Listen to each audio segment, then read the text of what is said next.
This week's Parsha, we have Parsha Tetzaveh, and it talks about the Kohen Gadol's clothing.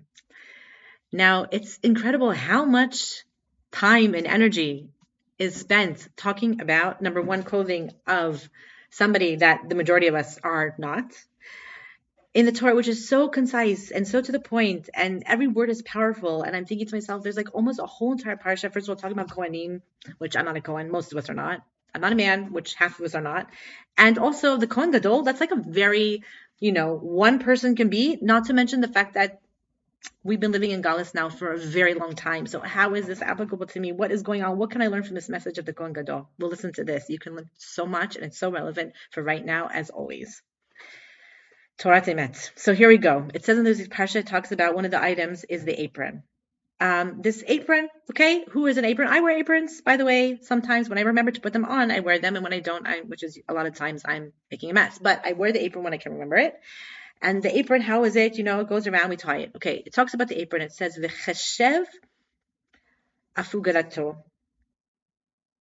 Asher alav kamasehu mimenu yeh zahav v'techele da da da. Okay, what is it talking about? It says it's kind of like how you fastening on this apron that was made on it, and it talks about how it's gold and it's this beautiful turquoise colors, and the word used for how it's being fastened, v'cheshev, is the same letters as the word for choshev.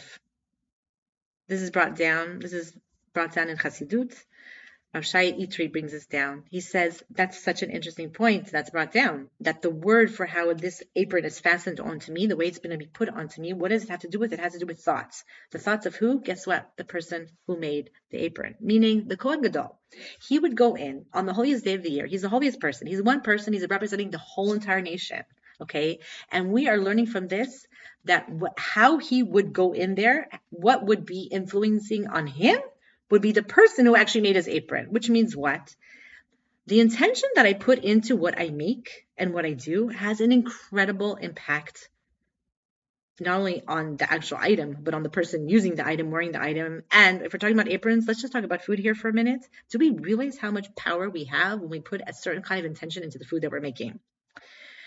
Now, I can tell you something. I'm a mom, and I am constantly remind myself of this. Whether I'm making a sandwich, whether I'm making scrambled eggs, it doesn't really matter. It's the intention that you're putting into it. Shabbos food does not just taste like normal day food, even if it's the exact same chicken or fish. Why? Because it's Shabbos food. You realize the intention that we put into our Shabbos food? We put in so much love and time and energy into the Shabbos food. It tastes differently. I'll tell you a story about Shem Tov. There was once a man, and he was having all kinds of crazy thoughts, scary, crazy thoughts. He goes to the Baal Shem Tov. He's like, I don't know what's going on with me. The Baal Shem Tov says, well, what's happening when you're davening? He says, well, actually, I'm looking at this like plaque that says, Shaviti Hashem Keneged Tamid. That's like, I'm always in front of God. And the Baal Shem says, the person who made that plaque had the most horrific thoughts going through his head when he made the plaque, and therefore that's what's affecting you. Whoa, what does this mean? I'm telling you, the energy is put into something. There is a saying about this. The energy that is put into the worker who puts into his work, that will come out, what will happen. So let's connect this with not only with Parsha, but guess what? With Purim. Here we are, Parsha Zachor. We're like a little bit more or less, depending on when you're seeing this video, away from what? Purim. Purim has a lot to do with clothing, which is so interesting.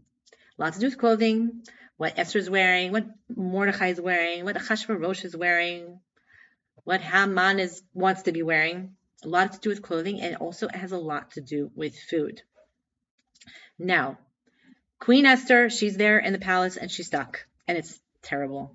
Mordechai comes to her and says, there's a decree, you have to save your people. And she says, I can't. Like, I will be put to death. I haven't been called in 30 days. I can't do it. And he says, if you don't do it, you're going down, and someone else will save the Jewish people. And it's really tragic that you do not step up to your mission. She's like, okay, I'm going to do it. She's brave. She's amazing. She's incredible. She really is amazing. Esther then says, I need 3 days. I need unity. I need your emotional and spiritual support. Have the people fast with me, have them daven with me, and then I will do it. She does that herself. She davens, she fasts, she dresses up in Bigdei Malchut. She dresses up, she puts on the spiritual protection of her clothing. She goes to the king and he says to her, Esther, my queen, I will give you up to half my kingdom. So why does she say right there, okay, give me my people, save me, kill Haman? No, she says, what? Come eat. She makes a feast for her husband, Achashverosh, and for Haman. And guess what happens? It's the first time in the whole entire Megillah Haman leaves there actually happy. He's this wealthy, powerful person, and he's always miserable. The only time he's happy is after he eats from Esther's holy food. Okay, it goes in 5 seconds because he really is a terrible person that cannot contain that. But guess what also happens that night? Achashverosh is also, he ate from that holy food, cannot sleep that night, and all of a sudden he thoughts about, wait a minute, I owe somebody something and I didn't do it for them. He says, give me the book. What happened to Mordechai who saved the king? And there we go, and it leads to the salvation of other people. How? With the thoughts that Esther put into the food. Do we realize how powerful our thoughts are? Do we also realize that, like the whole mitzvah of giving shlach manot, giving somebody, we don't give them perfume. We don't give them nice creams. We're giving food. Why? Because food is very powerful. What we eat, it's not just food. It's the intentions. It's the love. It's so much that we can put into also our food, into our clothes, anything that we do it. The Torah is telling us, be a Kohen Gadol who wears something that person who made this for them was with love and with wisdom and with the right intentions. Use that and do holy work with it. The food that you make, put holy intention into it, eat it, and do holiness with the nourishment that you get from that food. Shabbat Shalom and Purim Sameach.